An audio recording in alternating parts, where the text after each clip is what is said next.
Well, hey there, guys. Welcome back to my YouTube channel. Thanks for joining me here today. I do appreciate it.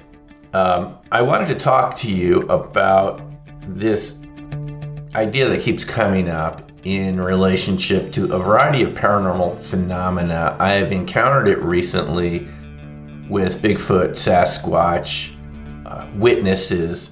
I wrote about it in Dark Matter Monsters, and again, thanks for all your support and kind words. I really appreciate it. It's one of the aspects of the book that I'm still thinking about quite a bit, which is our ability to forget our contact with so-called paranormal phenomena, non-ordinary experiences, anomalous phenomena, whatever you'd like to call it, because it happens around even subjects, phenomena like ball lightning. It's not just physical entities that cause this. I've read accounts where people who've encountered orbs, what seems to be what we understand as ball lightning, which can just form spontaneously in a variety of circumstances, sometimes many times around thunderstorms, but in different situations also, as I've argued, like the Hessdalen lights, even in laboratory settings, as Martin Fleischmann Memorial Project has shown many times, Bob Grenier on their YouTube channel. People have reported feeling that sort of sense of time loss around ball lightning. I was very surprised that it seemingly happened to people that encountered Sasquatch Bigfoot. I remember telling you about this witness, Kenny from the Estes Park area, a self-proclaimed Bigfoot researcher. He calls himself the Bigfoot guy. He even has that on the side of his car. And he told us at one of the conferences in Bailey, Colorado, that he had been looking at a Sasquatch through his binoculars, I believe, and he went to raise up his camera, which he had on a very short strap, so it didn't take very long to bring the camera up and take a picture, but he never remembered taking the picture. The next thing he knew, he was back in his vehicle, and it was what he said would have been a 10-minute walk back to the vehicle, but he doesn't remember how he got there. And I think he said that the vehicle was running. So there's an account of time loss, time slips around Sasquatch. Now,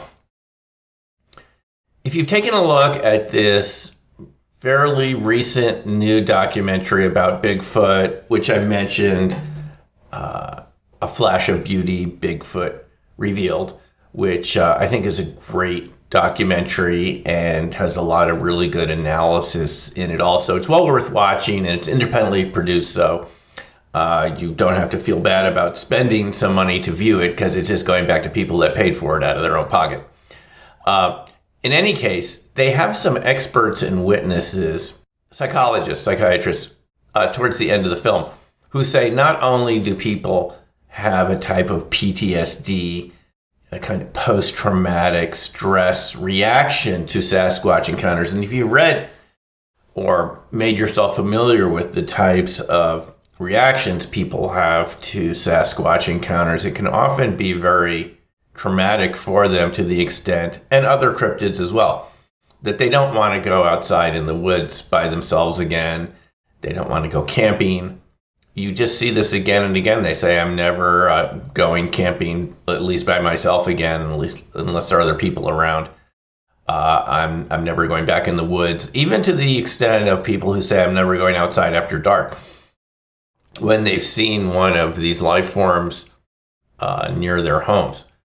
And the psychiatrist, psychologist on A Flash of Beauty say not only will you have a type of post-traumatic stress from this type of encounter, and this is a type of reaction that people have in many different situations, whether they're in an auto accident or been in warfare. Your memory of it can be kind of hazy. It can be distorted. Your sense of time changes. And that's a physiological function of the brain and your mind dealing with the stress of the trauma and the event itself. Like if you've ever been in a fender bender, even with your car or something, you'll notice that your recollection of it is a little bit fuzzy. Sometimes later on the details can emerge again.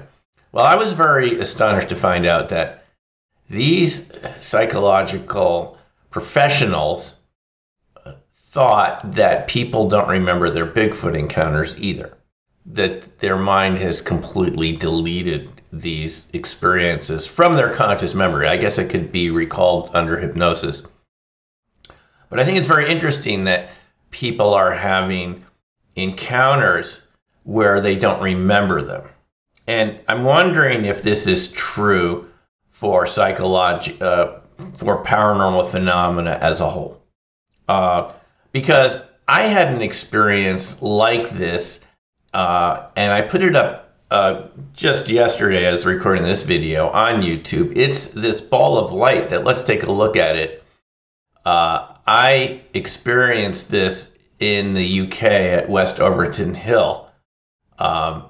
It just emerged from under a cloud. Let's take a look. And it emerged under a cloud, and it just was glowing like this, and it had some different colors around it, which I wasn't sure was if it was the camera lens causing that, or maybe some sort of rotational effect from the speed of it coming at us in one direction. It's a little more blue on the top and red at the bottom. I was never sure exactly what this was. It lasted about that long. I did get more footage from it earlier on, and this has been stabilized by Matthew Williams over in the UK a whole number of years ago. And enlarged a bit. But I saw it for about a minute before I realized I could be recording it. And I did pick up the recorder, and I did record it. The interesting thing to me is that I didn't even mention this in Dark Matter Monsters. I mentioned another ball of light that two of us saw in 1998 on the ground near Knapp Hill. That was just right near Alton Barns over the Eastfield, where a lot of crop circles show up. It was a very small ball of light, about the size of a grapefruit, bluish, and it only lasted a few seconds, and we both saw it. But as you can see, this ball of light that I saw from West Overton, and I'm just, we had planned to do some man-made formations that summer, like we had done the previous summer in 2006, getting farmers' permission, paying them and so forth, and going out and making some patterns. And I was just sort of thinking what patterns we might make. And that's when this orb ball of light UFO showed up. I mean, it could be a classic UFO. We really don't know. It was a couple miles away, I would say, underneath the clouds. Maybe they were at 10,000 feet or so, the clouds, 15,000 feet. And then some helicopters, military helicopters, came from behind me, and that's when you see it winking out, is when the helicopters showed up. And I do have a video of those helicopters somewhere, if I can pull up my old high 8 or digital tapes, as we used to, as we took a video back then. But the main thing is, I sort of forgot about this event over the years, and I was just, just as I'm done with Dark Matter Monsters, I remembered, hey, there was another ball of light story that I should have included, since the subtitle of Dark Matter Monsters is Cryptids, Ball Lightning, and the Science of Secret Life Forms. And I didn't. So I'm kind of wondering whether this was an example of something that it doesn't fit in any category in your mind. And for that reason, it's easy to forget. That's one way that we could forget about our contact with paranormal phenomena. It's not like it was totally erased from my mind. I remembered it, but I didn't really have anywhere to file it away in my, mental file box of what actually this was, structured UFO or ball lightning plasma. I remember John Ramirez, who's talked about this recently on different podcasts and so forth, said he's a former CIA missile signals intelligence analyst. He said that the CIA's own keyhole satellite system, starting in the early 70s, I believe, picked up UFOs coming into the Earth's atmosphere that also had another form that he called stealth plasma, where they could transform into a plasma state and even become invisible. How about that? So maybe that's what we're looking at here. I don't know if this fits the classic example of ball lightning, if this is a UFO, if this is sort of a plasma-based UFO. I can't really tell. All I know is I kind of forgot about it enough that I didn't even include it in Dark Matter Monsters when I should have mentioned this and put a still frame of this in the book. But there's another aspect to this I think that we should consider. And let me know what you think about this. I mean, I think if these phenomena, as I argue in Dark Matter Monsters, are all a type of coherent matter phenomena that invoke macroscopic quantum coherency effects, and we're dealing with charge clusters, groups of charge clusters that are monochromatic, that they're all at the same frequency and the same temperature.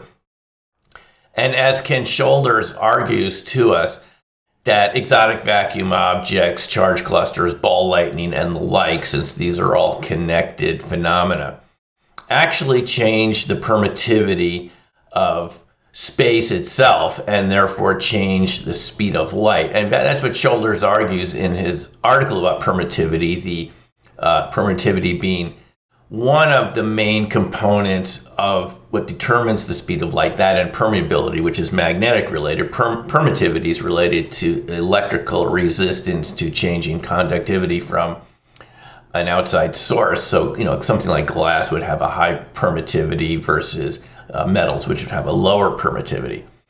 If these phenomena change some of these constants, it might affect the physical structure of space-time enough that our minds, our brains might be affected physically. Our brains might be affected enough that also it's another reason we're not remembering these phenomena. That, in other words, if the fundamental parameters of the physics parameters that we're used to in ordinary space-time, and there's like 20 of these physics constants that sort of make up our reality the way it is, that are responsible for why things look so, constant and continuous. The way it looks to us is due to these fundamental physics constants like the fine structure constant and others like that, gravitational effects and many other sort of fundamental ratios that have to do with the size and mass of particles from one to another and so forth. If those constants changed, perhaps it goes past our brain's boggle point where it just cannot create conscious memories anymore because the structure, the experience is so weird that it just doesn't know quite what to do with it.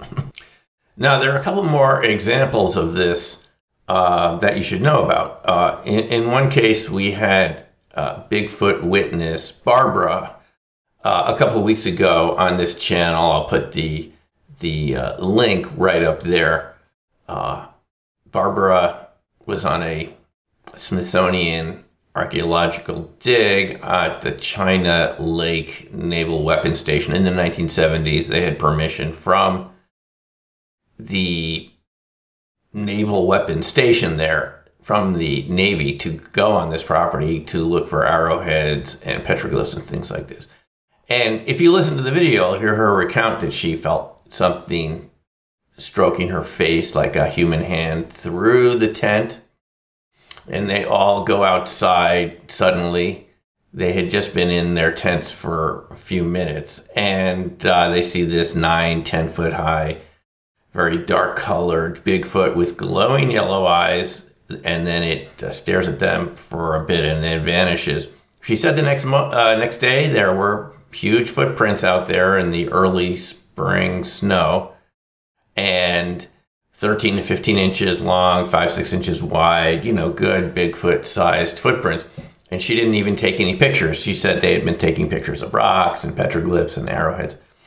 And to this day, as you can hear in the interview, she doesn't understand why she didn't take a picture, given that they knew it was a Bigfoot. They had seen it the night before. And so that's a type of, well, it's not memory loss, but it's something interesting happening going on that's kind of like it, where your mind is affected by the phenomena that you encountered. Other examples are from UFO witnesses. I had one of those right in my previous book, Black Swan Ghosts. This is all these accounts of different witnesses whom I've met over the years. And in this case, Joy French told me she was going up Mount St. Helens in the 80s. Well, she had agreed to meet a friend to go see a video like we used to watch in the old days, video player, and they were going to come back to her place to watch a video. And that's the last thing she remembers clearly, is hanging up the phone. And the next thing she remembers, it's 2 a.m. in the morning. She's driving up Mount St. Helens. And all of a sudden, she said it was like daylight at noon at night. The whole area lit up with light, and the car stalls, radio goes out. And her friend, Don, who had been driving, which she can't explain because she didn't let people drive her own cars, gets out and looks at the engine, and then he says, well, there's nothing wrong with it. And they start it up again. Then she has another sequence, a whole nother missing time episode till the next morning. She wakes up in her bed back home. He wakes up in his bed a couple miles away. They can't explain how they both got back to their respective homes, given that the last thing they remember is driving together back towards her place. So that's a case of memory loss, missing time before the event happened and afterwards. And I guess one of the questions you could ask here is this something that's intentionally being done by the entities involved with whatever that light was that was shining down on her car? That's a possibility.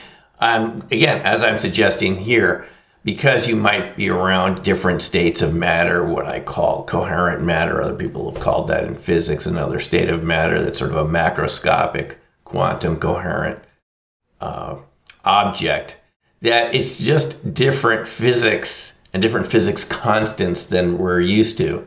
And that could, affect our brain physically, our mind, and our ability to remember such events. So those are a couple of reasons why I think we may be forgetting our contact with paranormal phenomena. And that has to make us wonder. I think the last thing I'll say here is that, are we having more contact with these phenomena than we're aware of if people are having contact with Bigfoot and not remembering it? As I mentioned, happened to Kenny from Estes Park right at the beginning of this video. And other people I know, some of whom I've written about in Dark Matter Monsters, where they were hiking and all of a sudden someone was hiking in Estes Park, Lauren, who I mentioned here, and she and her partner are hiking 20 minutes down the trail. All of a sudden they're back in the parking lot without remembering how they got there. Are we encountering these phenomena and it's causing these types of time slips? These are just some examples of the time slips that people encounter. I'm sure you know many examples of that. Anyway, those are my thoughts about it. It's a big subject, and let me know your opinions and comments in the box below. Thanks for watching. We'll talk to you soon. Take care for now, and bye.